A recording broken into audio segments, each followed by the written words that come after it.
Saudara-saudara peserta mata kuliah berpikir komputasional, kita lanjutkan topik pembahasan kita terkait dengan algoritmik design atau perancangan algoritma yang minggu lalu sudah kita mulai dengan memahami apa itu algoritma dan apa itu ciri-ciri algoritma dan bagaimana cara menuliskan suatu algoritma. Jadi kita sudah memahami dari kuliah pekan lalu bahwa mengapa kita sampai belajar algoritma ini, karena saya kira masih ingat bahwa solusi dari suatu problem ini di dalam computational thinking harus dapat dijalankan oleh agen pemroses informasi. Jadi oleh karena itu kenapa langkah-langkah untuk mendapatkan solusi itu harus ditulis dan dapat dipahami oleh orang lain. Nah, langkah-langkah untuk mendapatkan solusi itu atau langkah-langkah berstruktur untuk menyelesaikan suatu persoalan itu yang tadinya kita sebut sebagai algoritma. Nah, pada pekan lalu kita sudah melihat beberapa bentuk dari algoritma dan salah satunya itu algoritma itu ditulis dalam bentuk apa yang disebut sebagai naratif atau narasi ya, atau kalimat di mana bentuknya bisa berupa deskripsi formal atau berupa kalimat biasa. Jadi sebagai contoh waktu itu adalah panduan mengoperasikan handphone, misalkan panduan mengoperasikan Apple Watch. Kemudian di dalam diskusi kita juga menulis algoritma bagaimana memasak Indomie, memasak mie instan maksud saya. Kemudian bagaimana mengirim email, bagaimana membuat grup di Telegram dan sebagainya. Tapi ada juga naratif ini atau deskripsi formal ini bisa juga dituangkan dalam bentuk pseudocode atau kode semu. Nah, pada pekan ini atau pada kali ini materi kita itu lebih banyak membahas bagaimana atau apa itu pseudocode dan bagaimana cara membuat pseudocode atau bagaimana kita menuliskan algoritma dalam bentuk pseudocode. Apa itu pseudocode? Jadi sebenarnya kita bisa memahami bahwa algoritma itu harus kita tulis di mana yang kita buat dalam bentuk algoritma itu harus dipahami oleh orang lain atau harus dipahami oleh orang lain maupun oleh mesin. Nah, oleh karena itu kalau itu adalah algoritma yang harus bisa dipahami oleh orang lain, maka cara menuliskannya juga harus memiliki kaidah-kaidah tertentu. Nah, kalau agen pemroses informasi itu adalah manusia, maka cara menuliskan algoritma itu bisa lebih fleksibel. Tapi kalau agen pemroses informasi itu adalah komputer, di mana algoritma itu nanti ditulis dalam bentuk program komputer, maka aturannya jauh lebih ketat. Oleh karena itu ada satu media yang terletak di tengah, itu yang kita sebut sebagai pseudocode. Itu adalah cara informal, kita sebut sebagai cara informal untuk menuliskan algoritma atau rancangan program komputer. Jadi algoritma itu kan sebenarnya rancangan dari suatu program yang nanti akan bisa dijalankan oleh mesin. Nah, kenapa ini kita sebut sebagai cara informal? Karena memang tidak memiliki kaidah-kaidah yang sangat ketat, tidak seperti program komputer.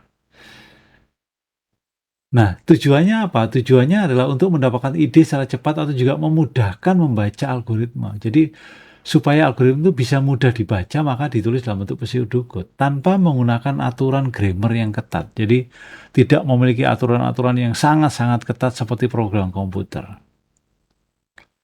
Oleh karena itu, ada dua kata kunci di sini. Yang pertama adalah pseudocode sebenarnya cara informal. Kemudian yang kedua adalah algoritma yang ditulis dalam pseudocode itu tidak memiliki aturan yang sangat ketat. Oleh karena itu, bisa juga kita sebut bahwa pseudocode itu tidak ada aturan yang baku. Namun demikian, supaya kita memiliki kesepahaman yang sama, maka dibuatlah sebuah konvensi.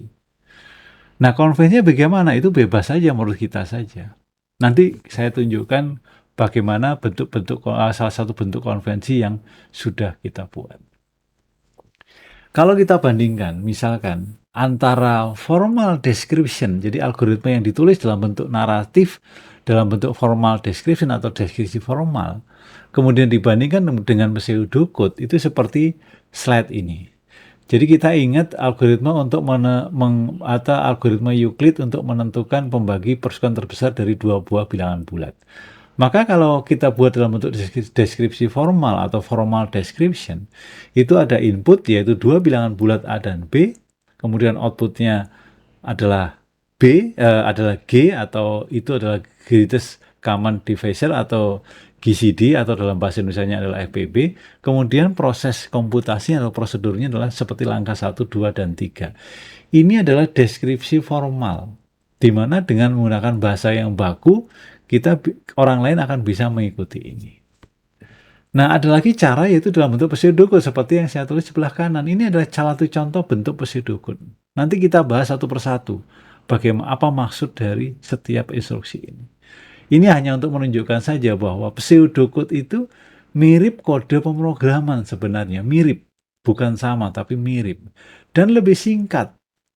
Kalimat-kalimatnya juga bukan kalimat baku, kalimat formal, tapi ini adalah bentuk kode saja. Sebagai contoh, untuk menggambarkan bahwa inputnya adalah dua buah bilangan bulat A dan B, itu cukup kita tulis read dalam kurung A, B.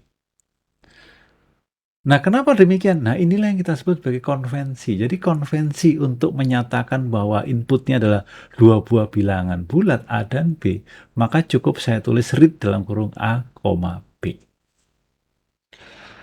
Kemudian prosesnya, jika A kurang dari B, tukarlah A dan B. Itu saya tulis if dalam kurung A lebih kecil B. Ini konvensi. Jadi kalau ada pernyataan jika, maka kita tulis seperti ini. If dalam kurung A kurang B, maka lakukan tukar antara A dan B. Menukar isi itu ada fungsi atau instruksi namanya swap. Swap itu menukar nilai.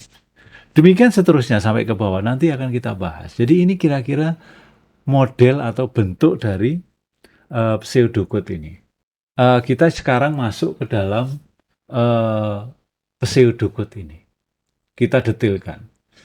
Kalau kita lihat pseudocode, itu ada 5 elemen yang umumnya ada di dalam suatu pseudocode. Yang pertama adalah variabel. Yang kedua adalah instruksi. Yang ketiga assignment atau penugasan. Dan yang keempat yang lebih penting lagi adalah struktur kendali, dan yang kelima adalah keterangan atau komentar. Nah, apa itu masing-masing? Kita lihat sekarang. Kita mulai dengan variabel. Variabel itu apa sih? Variabel itu sebenarnya elemen dalam algoritma untuk menyimpan nilai tertentu. Jadi misalnya kalau Anda nanti menghitung FPB dari 12 dan 20, maka 12 dan 20 itu disimpan ke dalam sebuah variabel. Dan pada suatu saat yang lain, nilai ini dapat diubah. Jadi nilai variabel itu bisa kita ubah-ubah. Itu kenapa bahasa Indonesia dari variabel itu adalah peubah. Karena dia adalah notasi untuk menyimpan nilai yang nilainya nanti bisa kita ubah-ubah pada kesempatan yang lain. Jadi itulah namanya variabel. Nah, variabel ini itu bersifat case sensitif. Apa itu case sensitif? Case sensitif itu adalah dia membedakan antara huruf besar dan huruf kecil. Jadi kalau Anda menulis variabel itu dengan A besar, itu dianggap beda dengan huruf A kecil. Itu yang namanya case sensitif. Dan variabel itu merupakan identifier. Identifier itu apa sih? Identifier itu adalah penentu yang kita bisa bebas memberi nama. Jadi kalau Anda memberikan nama variabel itu bebas. Mau A, mau B, mau X, mau jumlah, mau total, terserah. Tapi konvensinya adalah variabel itu hanya terdiri dari alfanumerik. Ya, terdiri dari alfanumerik dan dimulai dengan huruf, nggak boleh dimulai dengan angka. Jadi X1 itu boleh. Tapi kalau 1X itu nggak boleh. Jadi sebagai contoh di dalam pseudocode, kalau ada read A, B, A sama dengan B, B sama dengan R, maka A, B, dan R ini yang kita namakan sebagai variabel. Ya, itu namanya variabel. Memberi nama variabel itu tadi harusnya mengikuti konvensinya. Jadi dia hanya alfanumerik aja. Jangan menggunakan spasi, jangan menggunakan tanda plus, jangan menggunakan tanda yang aneh-aneh. Dia hanyalah alfanumerik. Alfanumerik itu apa sih? Alfabetik, A sampai Z, kemudian numerik itu adalah 0 sampai 9. Itu. Kemudian yang kedua, elemen di dalam algoritma itu adalah instruksi atau perintah. Jadi sebagai contoh misalkan read.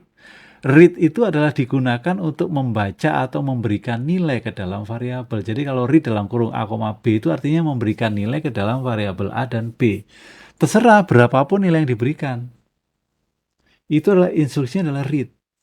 Atau print dalam kurung sum, itu adalah menuliskan nilai variabel sum. Jadi nilai dari sum itu berapa, itu nanti akan ditampilkan atau dituliskan. Itu kita gunakan perintah atau instruksi print. Jadi inilah contoh instruksi atau perintah.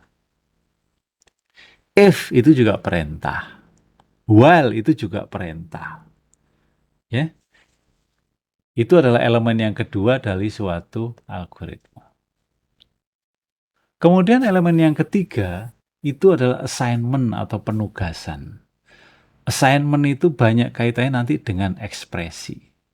Jadi assignment itu apa sih? Penugasan atau penugasan itu adalah memberikan nilai pada suatu variabel langsung di dalam algoritma. Jadi kalau Anda memberikan nilai 0 kepada sum, Anda tuliskan sum sama dengan 0, itu maka ini adalah operasi penugasan. Sama dengan itu adalah operasi penugasan. Ya. Kemudian X sama dengan N, itu berarti nilai N diberikan kepada X. Jadi kalau di sebelah kanan sama dengan, itu yang diambil adalah nilainya.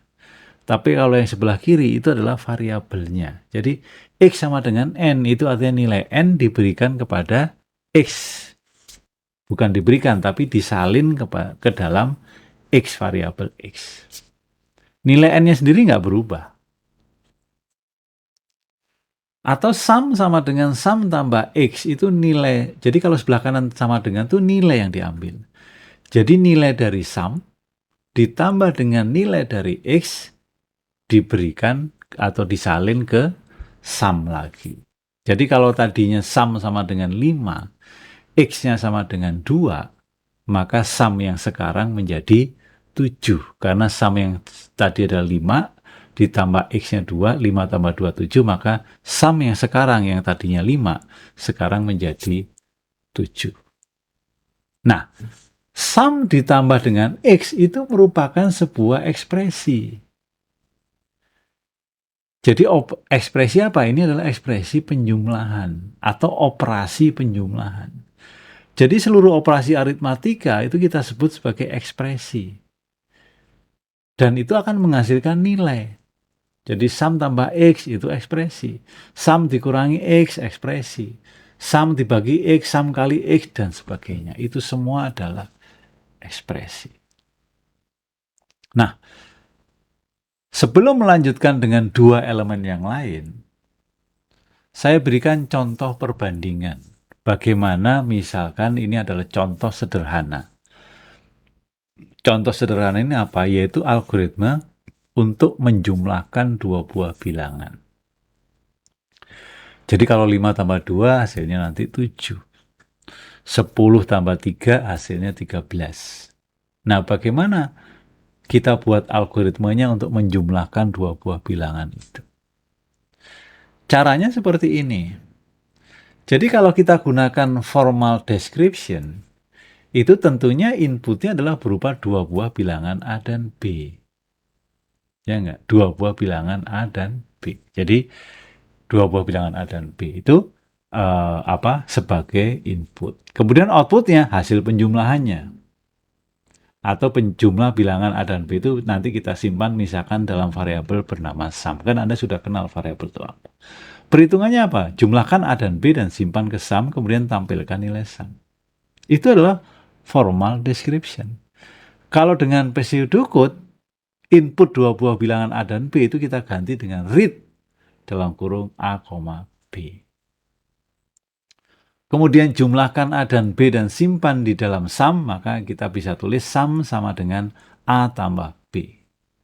Kemudian tampilkan nilai sum, itu adalah pseudocode adalah print sum.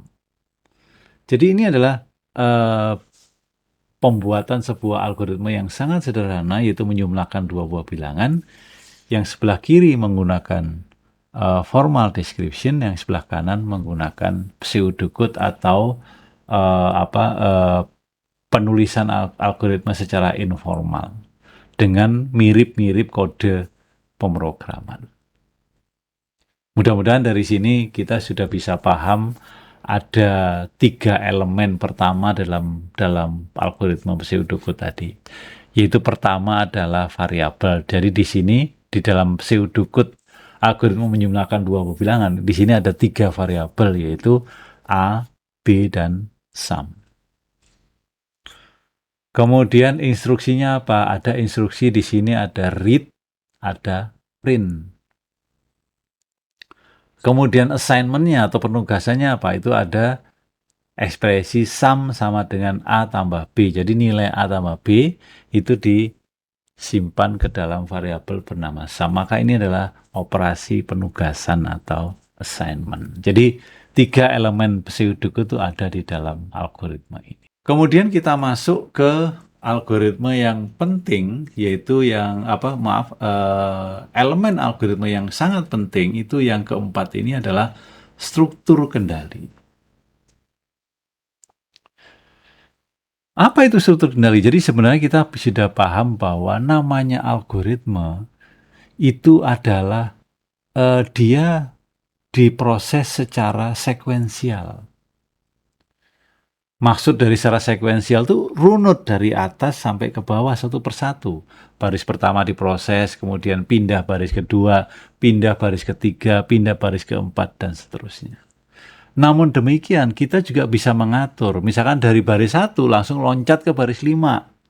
Dari baris 5 kembali ke baris 3, itu juga bisa kita lakukan. Bagaimana cara melakukan itu? Nah, itulah yang kita namakan sebagai elemen struktur kendali. Jadi struktur kendali itu adalah bentuk instruksi yang memiliki peranan khusus untuk mengatur atau mengendalikan urutan pengerjaan. Jadi urutan pengerjaannya nanti kita atur. Dari baris 1 lompat ke 5, dari lompat kembali ke 3, dari 3 ke 4 ke 5, kembali lagi ke 3, dari 3, 4, kemudian loncat ke instruksi ke 6, dan seterusnya. Maka itu semua diatur di dalam struktur kendali. Nah, struktur kendali itu ada 3 kelompok besar. Yang pertama itu adalah struktur kondisi. Ini maknanya adalah suatu instruksi itu akan dilakukan apabila memenuhi kondisi tertentu. Itu yang namanya struktur kondisi. Nanti saya berikan contoh. Kemudian ada juga instruksi yang diulang-ulang. Baris 3, 4, 5 itu diulang-ulang sebanyak 10 kali misalkan. Atau diulang-ulang sampai memenuhi kondisi tertentu. Itu namanya struktur perulangan, atau dalam bahasa Inggrisnya kita sebut sebagai looping. Di mana instruksinya menggunakan while atau for. Kalau struktur kondisi menggunakan instruksi if. Kemudian yang ketiga adalah struktur lainnya, itu adalah exit dan continue. Ini banyak terkait dengan struktur perulangan. Nanti kita lihat contohnya. Nah, yang pertama kita detailkan apa itu struktur kondisi. Jadi struktur kondisi itu adalah kondisional. Jadi instruksi akan dilakukan atau langkah itu akan dilakukan apabila memenuhi kondisi tertentu. Sebagai contoh di sini saya buat sebuah algoritma jika seseorang bepergian. Saya berikan kondisi, saya berikan algoritma. Yang pertama, jika hari hujan, maka lakukan 2 hal. Yang pertama, bawa payung dan gunakan mobil. Itu apabila hari hujan. Selainnya, gunakan sepeda. Misalkan. Jadi artinya di sini ada kata-kata selainnya. Berarti selainnya itu berarti tidak terpenuhi kondisi hari hujan. Jadi kalau hari hujan membawa payung dan menggunakan mobil, tapi kalau hari tidak hujan, kita gunakan sepeda. Itu maknanya. Jadi kalimat atau kata selainnya itu adalah jika kondisinya tidak terpenuhi. Dalam hal ini adalah kondisi yang tercatat adalah hari ini hujan atau tidak. Itu kalau algoritma berupa naratif formal description seperti di atas. Nah, ini ada contoh lain. Contoh lain itu dalam bentuk pseudocode. Jadi di sini membaca nilai. If nilai kurang dari 60, print tidak lulus, print wajib mengulang. Else, print lulus. Jadi kalau ini dinyatakan dalam bentuk formal description, itu pertama adalah inputnya nilai. Jadi inputnya nilai, kemudian jika nilainya kurang dari 60, maka lakukan menulis tidak lulus dan menulis wajib mengulang. Selainnya, artinya kalau selainnya itu berarti nilainya lebih besar atau sama dengan 60, tuliskan kata lulus. Jadi ini struktur kondisi. Ya. Nanti kita banyak berlatih supaya lebih bisa memahami bentuk atau struktur kondisi. Dalam kenyataannya nanti, struktur kondisi itu macam-macam bentuknya. Tapi intinya seperti ini. Sehingga kita tidak perlu belajar mendetil ke sana. Yang penting bahwa dalam mata kuliah ini, Anda bisa memahami struktur kondisi itu maksudnya apa. Maksudnya adalah suatu instruksi itu baru dijalankan apabila memenuhi kondisi tertentu. Yang kedua dari proses struktur ini itu adalah yang kedua adalah struktur perulangan atau looping. Jadi di sini ada dua pseudocode. Pertama menggunakan while, kedua menggunakan for. Ini sebenarnya kalau dinyatakan dalam formal description itu kan kita bisa baca. Selama C kurang dari 3, lakukan. Yang pertama C sama dengan C sama 1, tambah 1. Dan yang kedua adalah cetak teks hello. Jadi dua hal itu dilakukan. Jadi selama C-nya kurang dari 3. Oleh karena itu dicek terus. Nanti dalam kuliah kita akan detilkan bagaimana cara menelusuri ini. Jadi kalau Anda ditanya berapa kali teks hello itu akan dicetak, nanti bisa kita telusuri dan ini ternyata sebanyak 3 kali. Anda harus ikuti itu semua. Jadi struktur perulangan itu maknanya adalah itu. Selama C-nya kurang dari 3. Jadi kalau selama C-nya kurang dari 3 dilakukan terus. Dan dia akan berhenti berputar apabila C-nya sudah lebih besar atau sama dengan 3. Nah yang kanan, kita gunakan for untuk C dari 0 sampai dengan 3. Jadi untuk C dari 0 sampai dengan 3, cetak hello. Apakah hello yang dicetak oleh algoritma kiri dan kanan itu sama jumlahnya? Betul ya? Jadi itu adalah beda. Yang sebelah kiri, hello akan dicetak sebanyak 3 kali, sedangkan yang kanan, hello akan dicetak sebanyak 4 kali. Kenapa? Karena di situ ada pernyataan untuk C dari 0 sampai dengan 3. Jadi 0, 1, 2, 3. 4 kali. Sedangkan yang kiri, itu 0 dan 3-nya nggak sampai. Jadi 0, 1, dan 2. Sehingga yang kiri 3 kali, yang kanan 4 kali. Itu adalah struktur perulangan. Kemudian yang ketiga, struktur lainnya itu adalah exit dan continue. Kalau exit itu berarti langsung keluar dari perulangan. Jadi di sini kita lihat jika R sama dengan 0, Anda lihat di sini sama dengannya itu menggunakan sama dengan 2 kali. Itu untuk membedakan antara penugasan dengan memeriksa dia sama atau enggak. Jadi kalau apakah R sama dengan 0 itu ditulis R sama dengan 0. Kalau Anda ingin misalkan apakah jika R tidak sama dengan 0, itu ditulisnya jika R tanda seru sama dengan 0. Karena tanda seru itu adalah negasi atau tidak.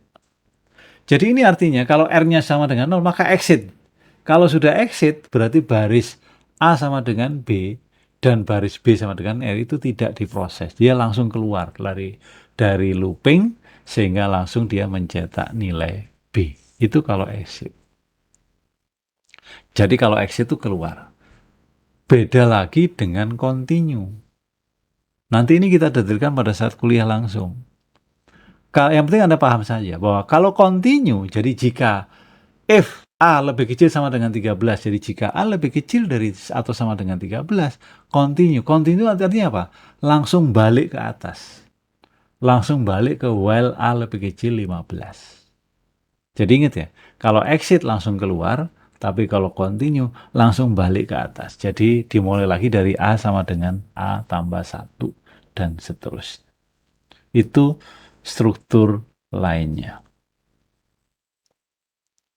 Dan terakhir adalah komentar atau keterangan.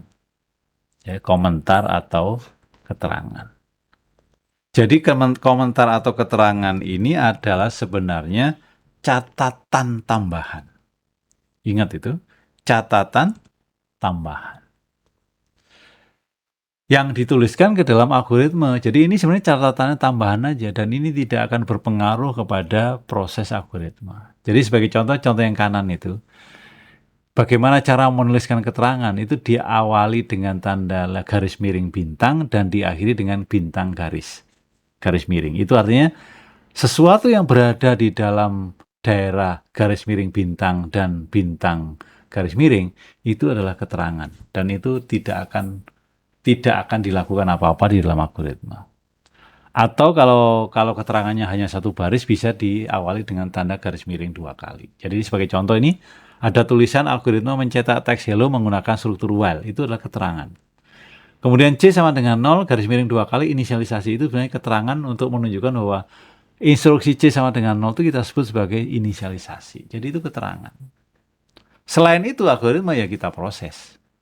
Yang keterangan itu tidak pernah kita proses. Itu hanya untuk memberikan catatan bagi yang membaca algoritma itu. Nanti kalau ini dimasukkan ke dalam mesin, maka mesin tidak akan membaca keterangan. Itu kira-kira elemen terakhir dari algoritma.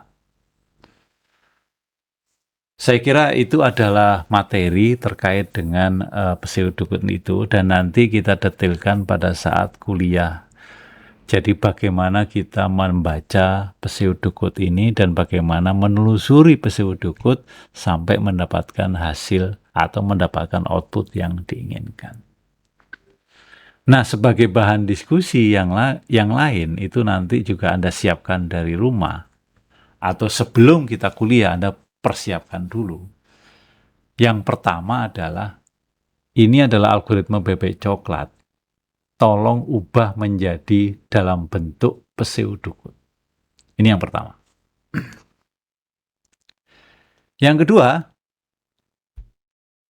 menelusuri algoritma. Jadi Anda punya algoritma seperti ini, kemudian tuliskan output dari algoritma ini jika diberikan input data 12 dan 20. Jadi inputnya 12 dan 20. Jadi kalau ada read A, B itu artinya bahwa A-nya itu diberi nilai 12 dan B-nya diberi nilai 20. Itu apa? Outputnya nanti Anda telusuri. Kemudian yang ketiga, itu adalah ada 2 buah algoritma, yang kiri dan yang kanan. Berapa kali teks hello dicetak oleh kedua algoritma ini. Jadi algoritma A, hello-nya berapa kali, algoritma B, hello-nya berapa kali. Kemudian yang keempat, yang keempat itu Anda membuat algoritma dalam bentuk pseudocode. Jadi, buat algoritma dalam bentuk pseudocode untuk menentukan bilangan terbesar dari 3 bilangan. Ini diberikan contoh. Jadi, kalau contoh bilangannya 5, 10, dan 2, maka outputnya adalah 10, yaitu bilangan terbesar dari 3 bilangan itu adalah 10. Coba Anda tulis pseudocode-nya seperti apa, Anda siapkan, nanti kita bahas pada saat kuliah. Dan terakhir, yang kelima, ini juga sama, membuat algoritma untuk menentukan faktorial dari suatu bilangan bulat. Jadi kalau 5 faktorial itu kan 120, atau 5 kali 4 kali 3 kali 2 kali 1. Itu nanti bagaimana cara Anda membuat algoritmanya, itu silahkan nanti disiapkan dan kita bahas pada saat, atau kita diskusikan pada saat kuliah. Saya kira demikian penjelasan singkat terkait dengan materi algorithmic design, khususnya adalah pada subtopik pseudocode atau kode semu. Silakan disimak lagi materi ini dan jangan lupa persiapkan jawaban dari 5 materi diskusi, karena nanti ini akan kita bahas pada saat kuliah. Saya kira demikian. Terima kasih atas perhatiannya. Sampai jumpa di kuliah yang akan datang.